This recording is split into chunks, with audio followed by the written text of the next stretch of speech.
Sean and Reed chime in as coaches. How important is it to develop the human capital in a dealership to address the ever increasing costs and the product scarcity?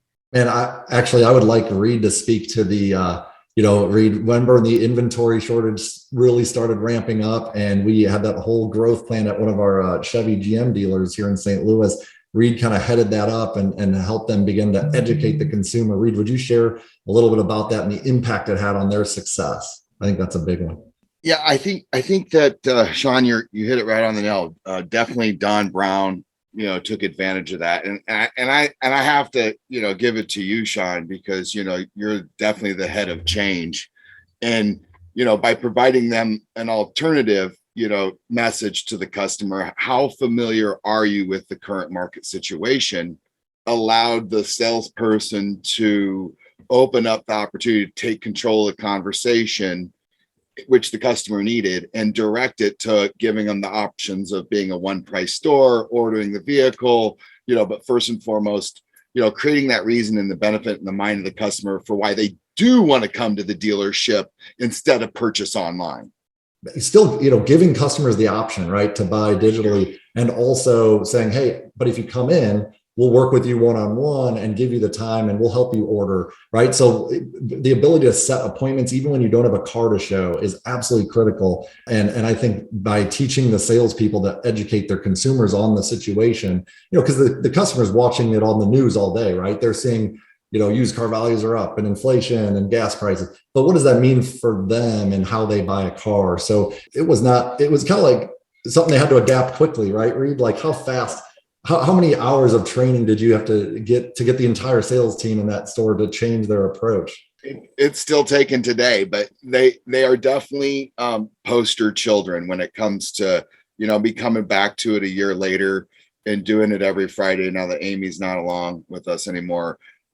Dude, I'm super happy with the seeds that we planted and the message that they're providing the customer. And they're all selling more cars. Again, they're all volume is for vanity, gross is for sanity. They're still selling more cars and they're still making a ton more money.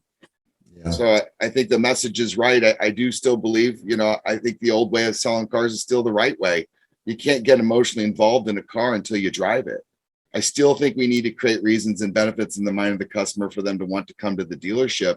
And because really the alternative route is the internet. I mean, not that I don't mind that option, but I still think the communication still needs to take place at the dealership, even with COVID. I think you got to let the customer take the journey as far as they want to. Right. It's their journey. We just have to accommodate if they want to go end to end or if they want to schedule an appointment after hello.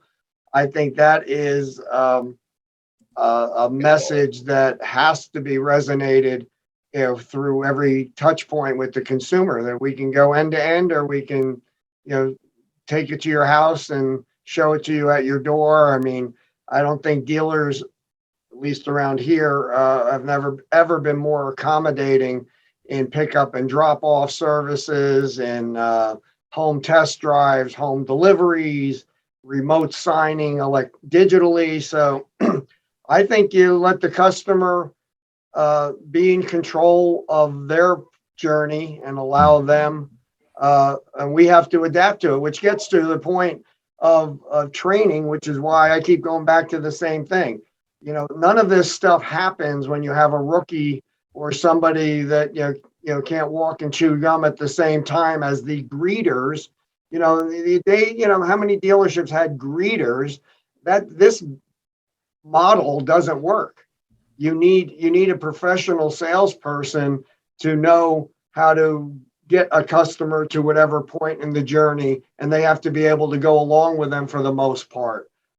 You need a professional salesperson to be able to do the education, the justification of why over MSRP, sometimes significantly over MSRP, is still a good deal.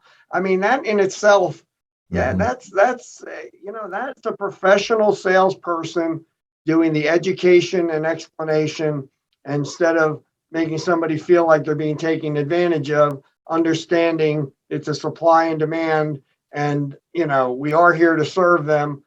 unfortunately, the service is going to be at a higher price point than it was before.